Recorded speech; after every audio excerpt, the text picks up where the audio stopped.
get started. Y'all bear with me because in my heart, I'm a morning person, but in reality, I'm not.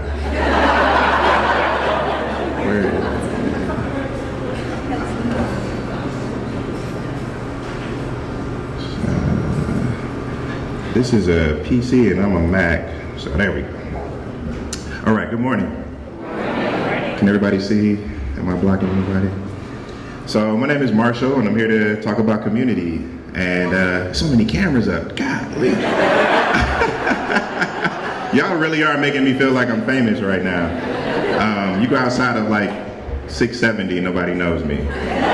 Maybe in Cleveland, that's where I'm from. I'll talk a little bit about that. So community can mean a lot of different things, and so when they asked me to do this like a year ago, I had in my mind like, I'm gonna talk about, building creative communities, and then life happened, and then I had to start thinking about what that word means and the breadth of that word and how vast of a concept community is, and how community means different things for different people. So up here you see hand gestures. So in my community, hand gestures and handshakes were a part of that culture, and they mean different things.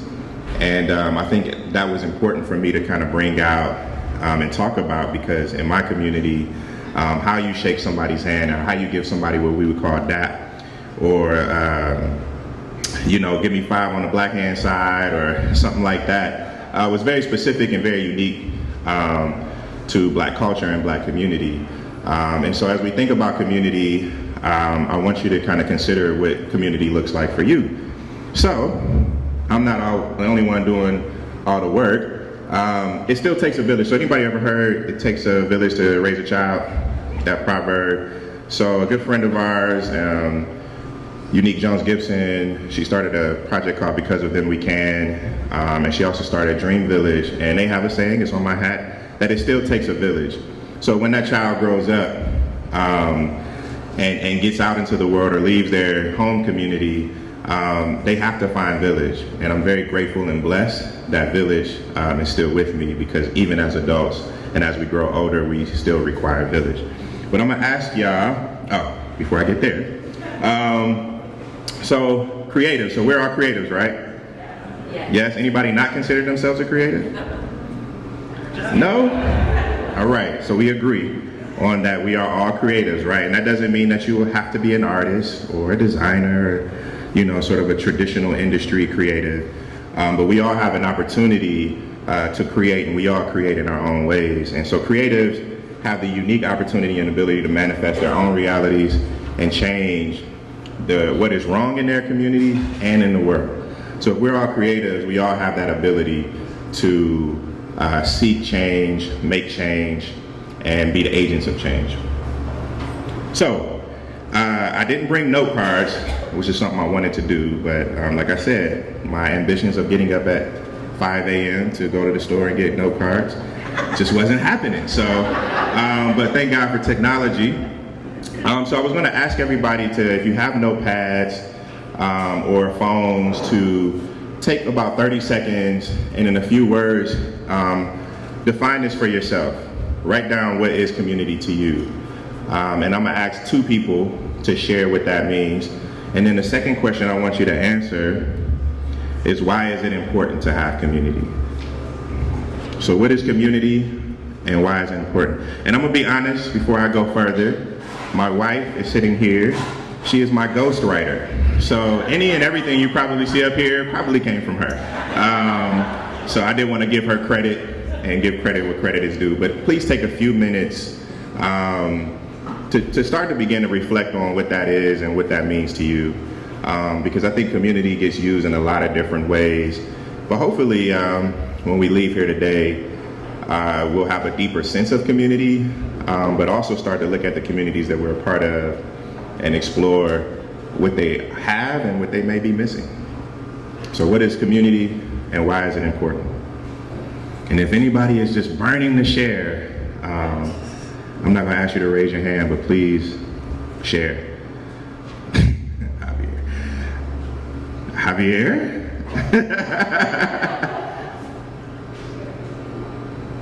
One of y'all, did y'all?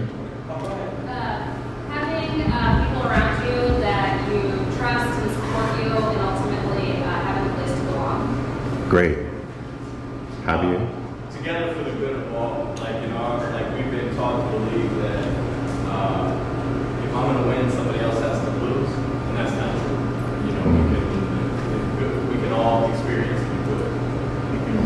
Anybody else? Maybe one or two more. Bruce, right? I just met Bruce. Bruce is the new commissioner, CEO of Columbus Music Commission. Yes. Inclusiveness and One more. It's an ecological concept. Wow. Ecology coming from the root word ecos, like economics, means home. And I think it has to do with embracing our diversity, overcoming the barriers to communication so we can go from one level of unity to the next. Wow. You want to finish my talk for me? No? All right. All great answers, all things that I kind of talk about. Go ahead. It's just where my people are. Yes. Yes. Where my people are.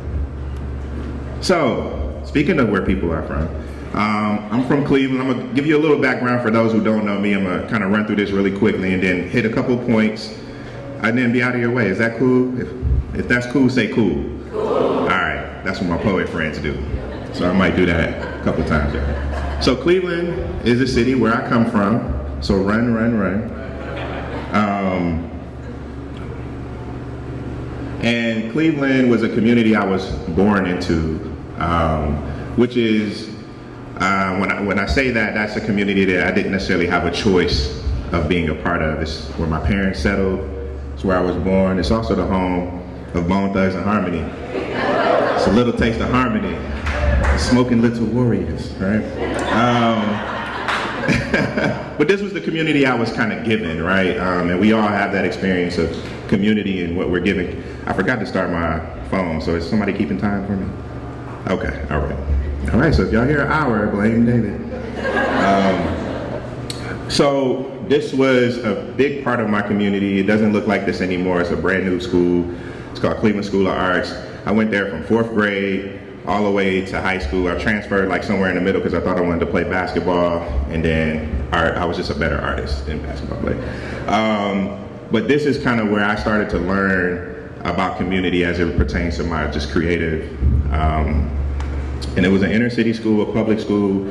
They might call it, well, not a charter, it was a public school, but it was a magnet school, which might be a charter-ish school today. So, yeah, high school, that's my dad, that's not me, that's my dad, that's me. My brother, church was a big part of my community growing up. We had to go to church, we had to be there, like rehearsal on Wednesday, church on Tuesday night, Friday night, Sunday school, Sunday service, evening service. No, there was a YPWW before the evening service, so that was a big part of my coming up. And family. So these are things that were sort of given to me. It was born into this, and that's kind of, part of what I want to talk about, that community is something that we're often born into, and in what ways community changes. So the next phase of my life was Columbus, right? And I came to Columbus in 2001 to attend Columbus College of Art and Design. And so, any CCAD folk in the building? Hey. But this part of my community, like this part of my life, was really about like sort of building community. I came to Columbus out of a safety net of community, a safety net of being born into a community that just had to accept me, that I had cultivated. Columbus was rocky road for me. It was a different place. It was challenging. It was the first time I was away from home. So this chapter of my life, and what'll kind of shape the rest of this presentation, is really around like building community and having to build community where there was none.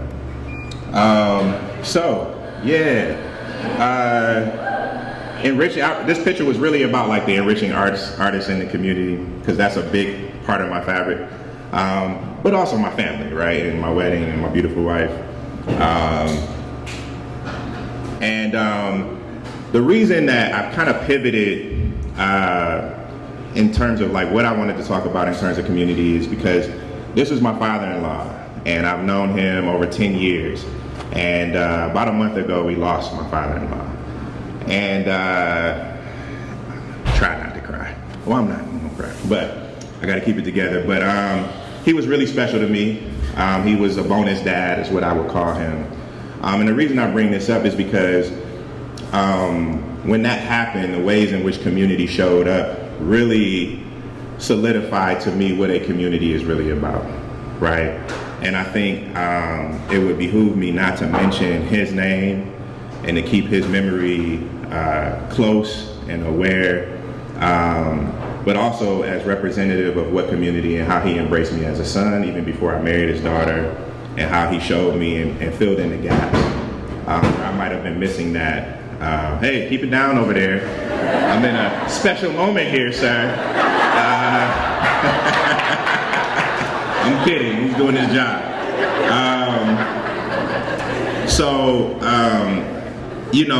This really kind of, and which is part of the reason I kind of struggled with what I wanted to say today, because what I had just had on my brain for a year just totally was, dismissed when that happened. And so the ways in which community showed up and people showed up has really been a part of, and really what is my presentation is about. So run a small boutique agency called Artfluential. We started it about 08, 09, and we did, I do design and art and all that kind of stuff, and but also cultivate creative communities here in the city. I run a small conference called Creative Control Fest, which centers people of color and talks about diversity within creative industries. And these are some pics from that. This was the brush experience we started in 2009. We're coming up on our 10-year anniversary. And this was a way to engage the community in making art so that we can grow the appreciation of art. So, but much of my work here has been around building community, right? I feel like I'm blocking y'all over here. Can you see? You're our show. So I did a TEDx 2016, and I bring this up not because I want you to go watch my TEDx, but that's not why I had it in here. There was if you watch it and you get a chance to check it out, if you haven't seen it, there's I talk about an experience I had some years ago where we were hosting an event in the Short North, and a guy kind of comes in and he's like, yo, now mind y'all, this is gallery hop, right? Probably, I hope I don't offend nobody, but if you are, hey, it's not my fault, blame the Short North, but it was probably one of the whitest events you can go to in the city, right? And he just hopped into the gallery we happened to be in and was like, hey, where are all the white people? And yeah, exactly. And so if you get it, I kind of expound upon that more, but the reason I bring that up is that he didn't feel a part of that community, even though we had white folk in there. His optics were focused on one thing, right? And that was his individualism and not being represented or feeling like he wasn't represented in that space, right? And so a lot of times community has to do with the spaces we find ourselves in. And I think somebody mentioned it earlier, what that acceptance looks like, right? And that can go a lot of different ways, right? And feeling and belonging. So if you get a chance, check that out. But that brought up place. And many of us, if you ask anybody what community you're a part of, they tend to name a place, right? I'm from Near East Side, I'm from German Village, that's my community. Creative community, right? In Columbus community. And I think while place is a part of community, there are some challenges with defining community as just a place, right? Community to me, can anybody figure this out? I thought I was being clever. Hey, who said it? Common bond. Yes. You said what? Common bond. Close. Somebody said it over here. Yay. So community, common, community. Yeah. Don't hate that. My wife over here hating on me. So community for me in very simple terms is defined by commonality and unity. So the question of community always kind of comes back to what do we have in common and what do we have unity around? And to have both of these things, you need people, right? It's not just place. is people. And more than it's just people, community requires relationship and feeling and empathy around the people that you are around. And that's what we felt when we were going through. Like our friends, I'm not native to Columbus, but our friends have become our real family, like really stepping up. And my family showed up too. But, you know, understanding that deep relationship between people is really what community is about.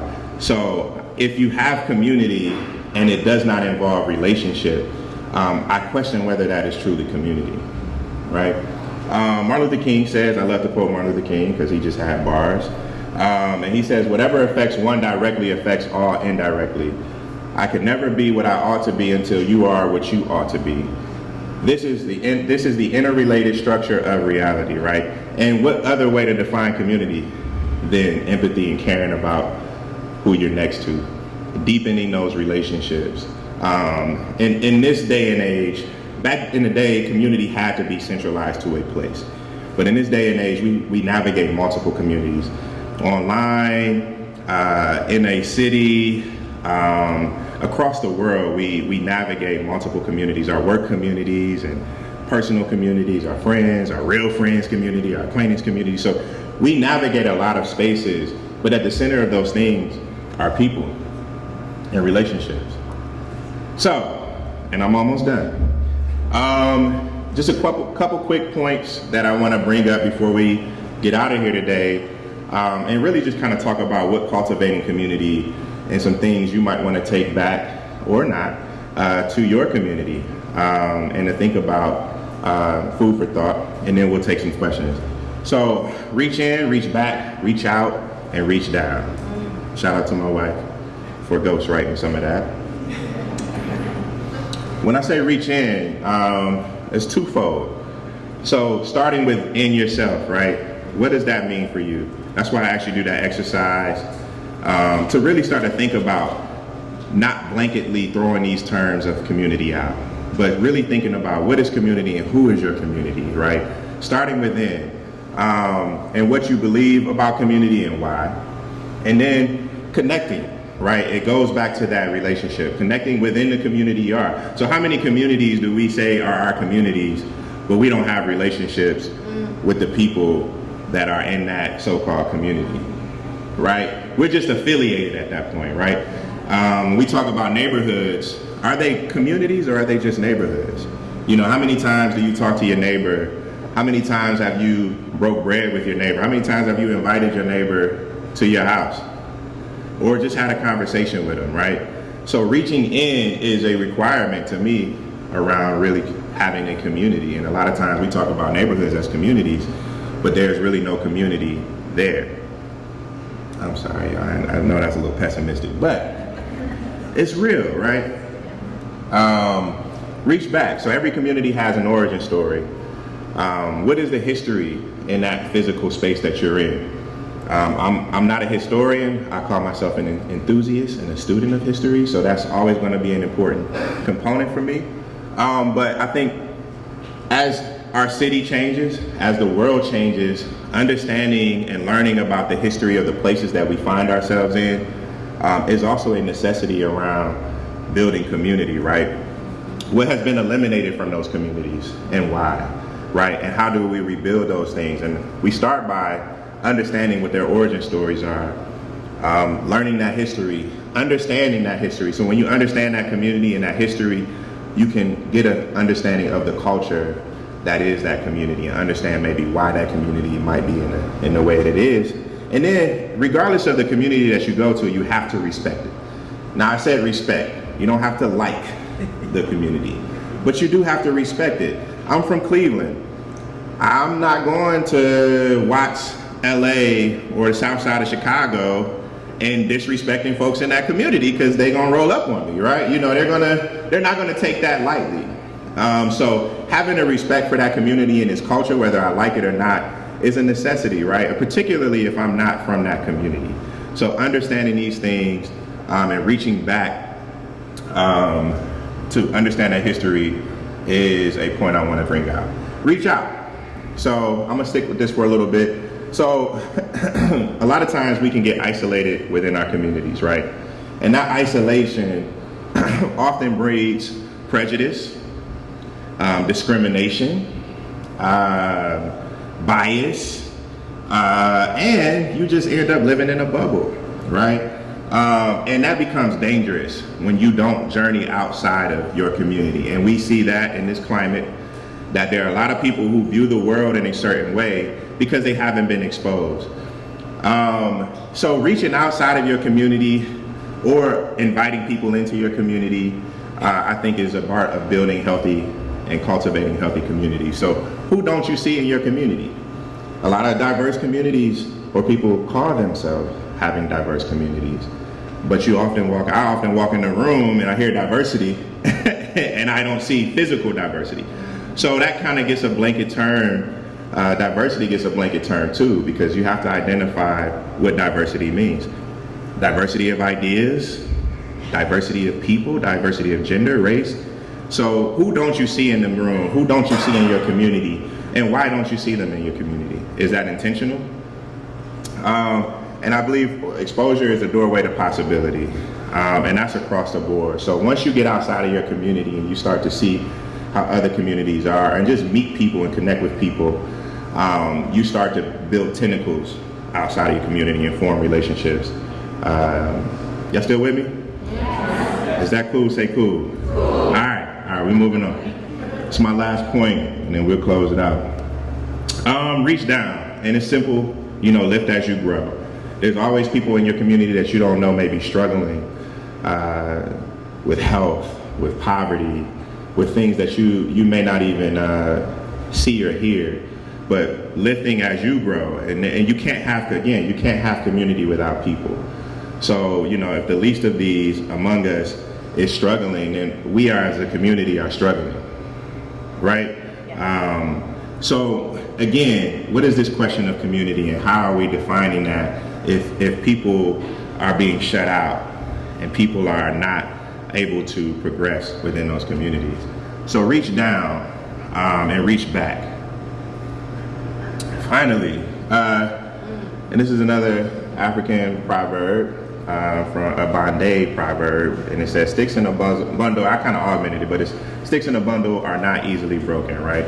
So this speaks to community to me, because community requires people, collectivity, connection, relationships, unity, commonality.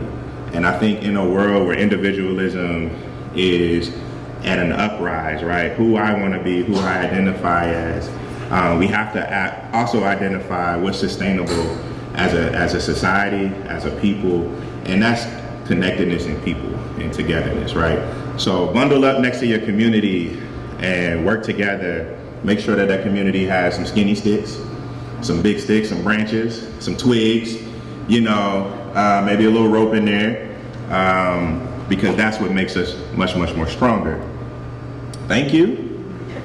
And that's how you get in touch with me.